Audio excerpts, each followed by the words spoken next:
The UK's plan against COVID has been working.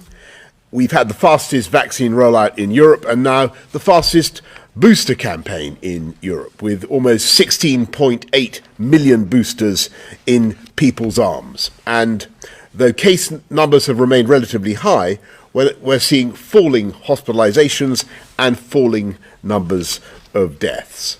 But on Wednesday, we received news of a new variant, the so-called Omicron variant, and I want to express my deep gratitude to scientists in South Africa who identified this new variant and shared the information widely and immediately.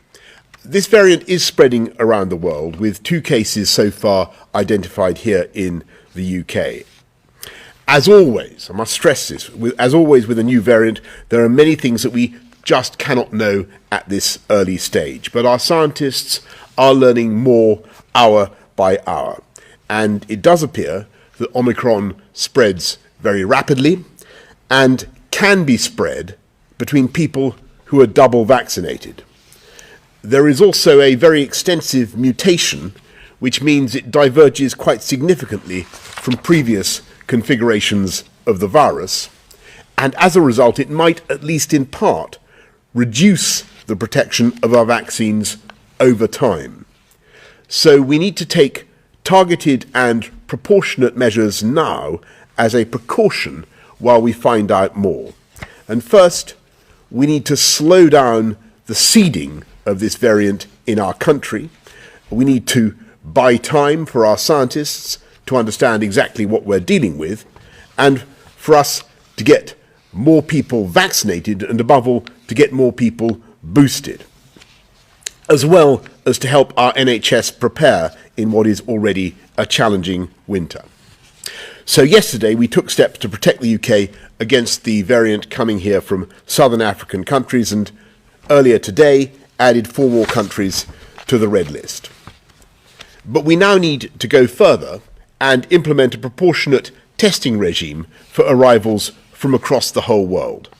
So we're not going to stop people travelling. I want to stress that. We're not going to stop people travelling, but we will require anyone who enters the UK to take a PCR test by the end of the 2nd day after their arrival, and to self-isolate until they have a negative result. Second, we need to slow down the spread of this variant here in the UK, because measures at the border can only ever minimise and delay the arrival of a new variant rather than stop it altogether. So in addition to the measures we're already taking to locate those who have been in countries of concern over the last 10 days, we will require all contacts of those who test positive with a suspected case of Omicron to self-isolate for 10 days, regardless of your vaccination status. We will also go further in asking all of you to help contain the spread of this variant by tightening up the rules on face coverings in shops and on public transport. And third, and most importantly, we need to bolster our protections against this new variant. We don't yet exactly know how effective our vaccines will be against Omicron, but we have good reasons for believing they will provide at least some measure of protection. And if you're boosted, your response is likely to be stronger. So it's more vital than ever that people get their jabs and we get those boosters into arms as fast as possible.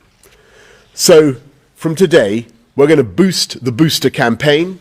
We're already planning to do 6 million jabs in England alone over the next 3 weeks, and now we're looking to go further. So the Health Secretary has asked the JCVI, the Joint Committee on Vaccination and Immunisation, to consider giving boosters to as wide a group as possible, as well as reducing the gap between your second dose and your booster. And of course, we're speaking to our counterparts in the devolved administrations and will continue to coordinate with them. The measures that we're taking today, including on our borders and on face masks, are temporary and precautionary, and we will review them in 3 weeks. At that point, we should have much greater information about the continuing effectiveness of our vaccines. I very much hope that we will find that we continue to be in a strong position and we can lift these measures again.